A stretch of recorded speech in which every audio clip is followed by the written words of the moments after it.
Hello friends, भाई बहन mummy blog में सभी का स्वागत करती हूँ। उम्मीद करती हूँ अच्छे हेल्थ में होगे और परिवार का ख्याल भी रखते होंगे।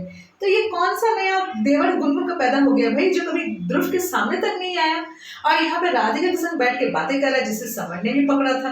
तो गुनगुन मैडम ने अचानक से देखा अपने देवर को राधिका के साथ और देख के हो गई आग बबूला और आ गई क्वेश्चन करने मैडम जी एज अ भाभी। और देवर जी जो भाभी चली जाओ घर, भाभी जाओ यहाँ से, यही लाइन है उसके पास। अरे देवर जी, आप जो इसको भाभी भाभी कर रहे हो, एक बार भी पूछे हो कि मेरे भाई की क्या गलती थी जो उसे जेल यात्रा में भेज दी? ऐसी लड़की को भाभी बुला रहे हो? शर्म नहीं आता तुमको खुद को? भाभी बोलने के पहले ना एक बार सोचो कि भाभी भी एक शब्द में एक मतलब होता है जो आप इसको बोल नहीं सकते हो। और ये इंसान तो भाभी कहलाने लायक ही नहीं है। भाभी के नाम में भी कलंक है शायद, क्योंकि ये जिस आदमी को जेल में भेजी है उसने तो बेचारे ने कुछ किया ही नहीं सिवाय इससे प्यार करने के अलावा। दूसरी बात है राधिका, तुमने जब सोच लिया है कि तुम समर को डिवोर्स दोगी तो फिर इसे लेके बैठने का क्या मतलब बनता है? तुमको समर को जलन करवाना था, जेलस करवाना था, शायद ही तुमको, शायद इसीलिए तुम उसके साथ बैठी थी।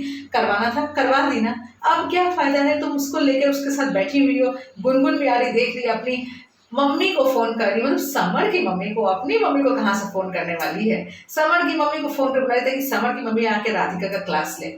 तो यहाँ तो मैं गुनगुन से एक चीज कहूंगी कि पहले अपने आप को ठीक करो, अपने कैरेक्टर को ठीक करो, फिर यहाँ पे आके राधिका के कैरेक्टर को लालचन लगाना और अपने देवर की यहाँ पे तुम वो करना कि यहाँ क्या कर रहे हो, वहाँ क्या कर रहे हो। बहुत बड़ी तुम भाभी कम और मम्मी बड़ी घूम रही हो।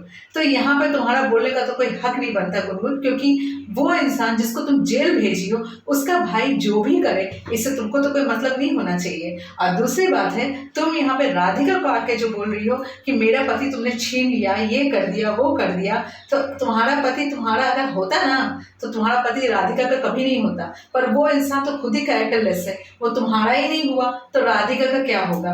उसको तो बस एक लड़की चाहिए और लड़की का प्रॉपर्टी चाहिए जो मिल गया है तुमसे, इसे तो फिर तुम्हारे साथ बैठ के प्रैंक करता रहता है, तुम्हारे साथ बैठा रहता है।